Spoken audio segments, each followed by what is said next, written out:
Bismillahirrahmanirrahim. Alhamdulillahirabbil alamin. Wassalatu wassalamu ala al-mabu'uts rahmatan lil alamin. Nabiyina Muhammad wa ala alihi wa sahbihi wa man tabi'ahum bi ihsanin ila yaumiddin, amma ba'd. Kaum muslimin dan muslimat, para pendengar dimanapun Anda berada, Assalamualaikum warahmatullahi wabarakatuh.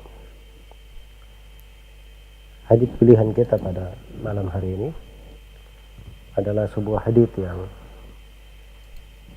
sangat indah sekali untuk dicermati, diriwayatkan oleh Al-Imam Ahmad di dalam musnadnya,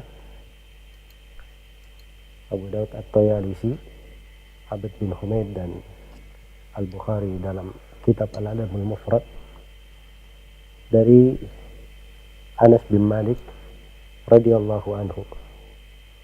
Beliau berkata bahwa Rasulullah sallallahu alaihi wasallam bersabda, "In qamatis sa'atu wa fi yadi ahadikum fasilah, fa in istata'a an la taquma hatta yagrisaha falyagrisha." Kata beliau, andai kata hari kiamat tegak berdiri, sedangkan di tangan salah seorang di antara kalian ada bibit pohon kurma yang kecil, maka jika dia mampu sebelum hari kiamat itu tegak hingga dia menanam pohon kurma kecil itu, maka hendaknya dia menanam bibit pohon kurma itu. Hadits ini sebuah pelajaran yang sangat berharga sekali. Dijelaskan oleh Nabi Sallallahu Alaihi Wasallam bahwa saat-saat kehidupan itu adalah waktu-waktu yang sangat berharga, peluang-peluang yang sangat mahal sekali. Hendaknya kita gunakan dengan sebaik mungkin. Coba dibayangkan, dikata misalnya sudah mau hari kiamat dan di tangan kita ada bibit pohon kurma, maka Nabi memberikan wejangan kalau kita mampu menanam pohon ini sebelum hari kiamat bangkit, maka hendaknya kita menanamnya.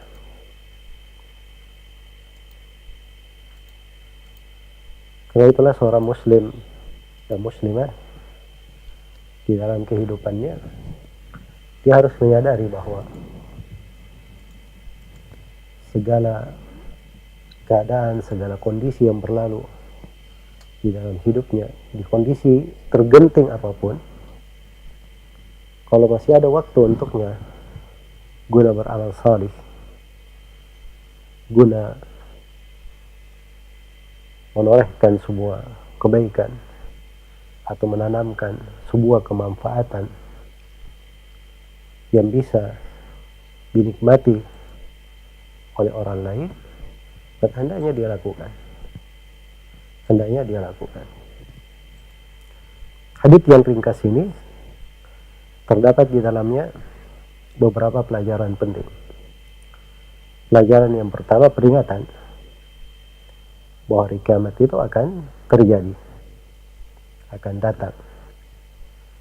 Dan itu diterangkan di berbagai ayat Al-Quran, bahkan sejumlah surah terkait dengan pembahasan hari kiamat dan dengan memuat nama-nama yang menggambarkan dahsyatnya hari kiamat itu. Kemudian yang kedua, hadits ini juga memberi kepada kita pelajaran yang berharga bahwa seorang muslim dan muslimah hendaknya dia selalu memanfaatkan akhir kesempatan di dalam hidupnya.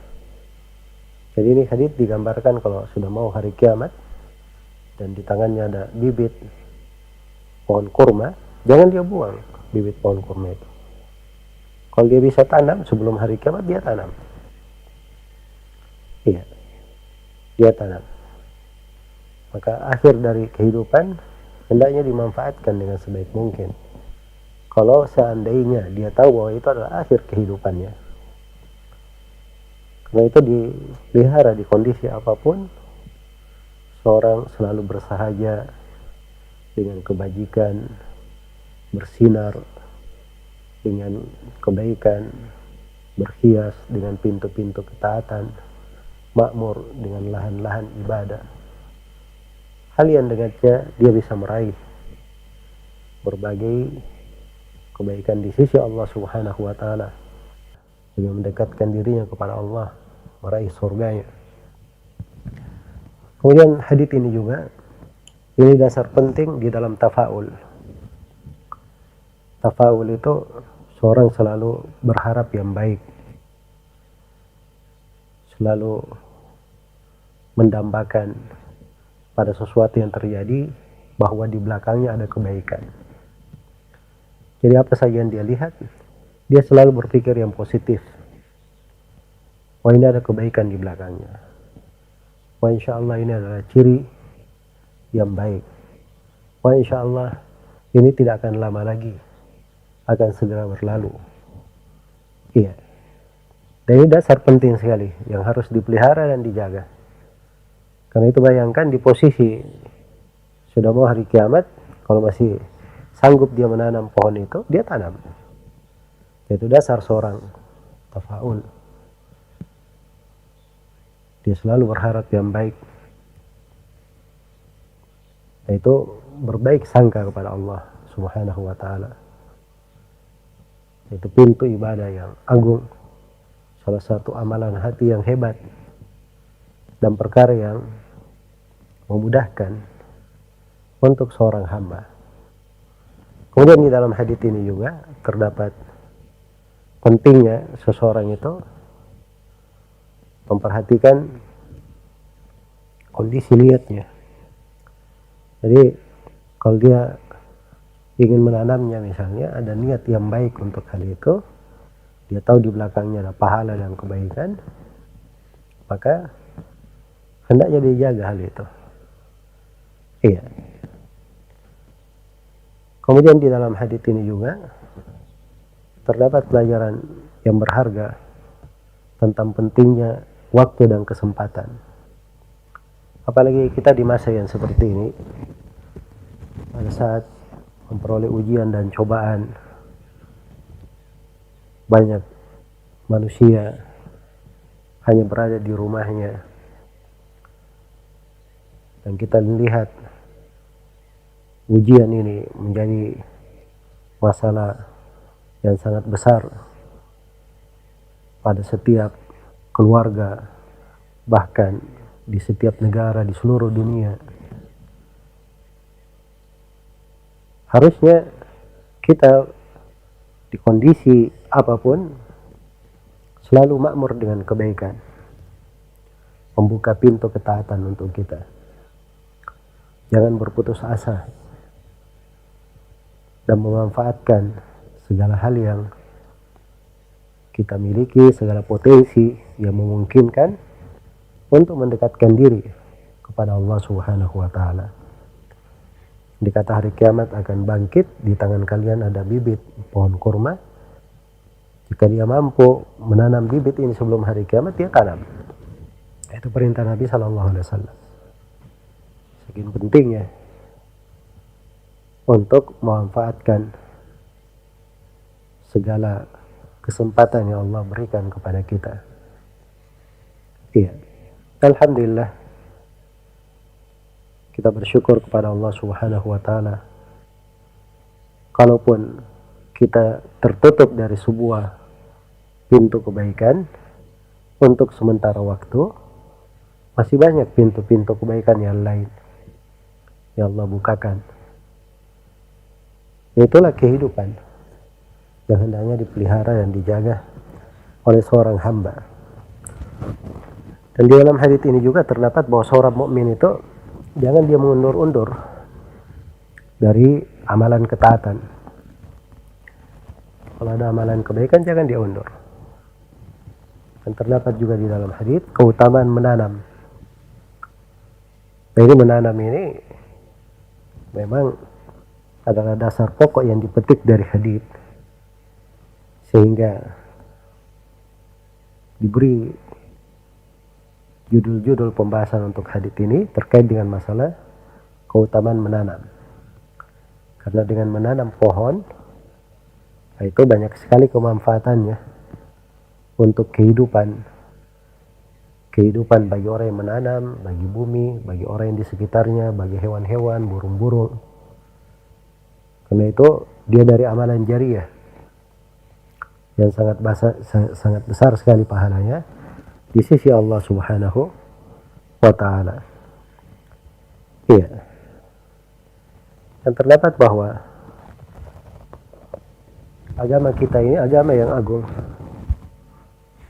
agama yang mengajari kita untuk selalu beraktivitas, beramal, bukan hanya duduk menunggu. Bahasa sebagian orang bertawakal, padahal itu bukan tawakal. Iya, tawakal yang benar itu dia berserah diri kepada Allah dan dia melakukan sebab. Dia beramal juga. Maka agama kita ini adalah agama yang agung yang menjelaskan segala sudut yang penting di dalam kehidupan seorang muslim dan muslimah. Kemudian terdapat di dalam hadits ini juga bagaimana Nabi Shallallahu Alaihi Wasallam sangat mencintai kebaikan untuk umatnya. Karena itu beliau ajari untuk umat ini segala hal yang memungkinkan mereka untuk mendapatkan kebaikan di sisi Allah Subhanahu wa Ta'ala. Iya, jadi hadis berlaku untuk laki-laki dan perempuan, walaupun di bahasanya memang terkait dengan salah seorang dari kalian laki-laki, tapi asalnya di dalam syariat ini terkait untuk laki-laki dan perempuan. Nah, semua tuntunan di dalam agama sama di dalamnya, laki-laki dan perempuan, kecuali kalau ada dalil khusus yang membedakan. Karena pada asalnya Rasulullah SAW bersabda, "Ar-rijalu syaqaiqun nisa" atau "An-nisa'u syaqaiqur rijal." Para perempuan itu adalah saudara kandungnya kaum lelaki. Jadi mereka sama di dalam hal tersebut. Iya. Kemudian yang terakhir di dalam hadis ini juga terdapat bahwa seorang muslim apabila dia beramal dengan hasil tangannya sendiri, dengan jerih payahnya sendiri, itu lebih baik dan itu lebih mulia. Karena itu apa yang dia bisa tanam dengan tangannya, dia berbuat dengan tangannya, maka itulah hendaknya yang dia lakukan. Semoga kita semua mengambil manfaat yang besar dari hadis yang agung ini, sehingga kita bisa membuka pintu kebaikan untuk diri kita di kondisi apapun, bersegera kepada Allah di keadaan dan kesulitan apapun, dan semoga Allah Subhanahu wa Ta'ala selalu melapangkan untuk kita semua pintu-pintu ketaatan dan membukakan untuk kita semua jalur-jalur kebaikan, menjauhkan kita semua dari segala musibah, segala kesulitan. Dan semoga Allah Subhanahu wa Ta'ala yang Maha Perahmat, Maha Pemurah, Maha Pemberi, Maha Dermawan, yang di tangannya lah kekuasaan segala sesuatu, dan dialah yang melindungi, dan darinya lah kita mohon pertolongan. Semoga Allah mengangkat wabah yang menimpa ini dan menjauhkan kita semua darinya, serta menggantinya dengan afiat, lalu memberikan kita semua kekuatan dan kebaikan pada setiap saat di dalam kehidupan ini. Innahu waliyyu dzalika wal qadiru alaih, wallahu ta'ala alam.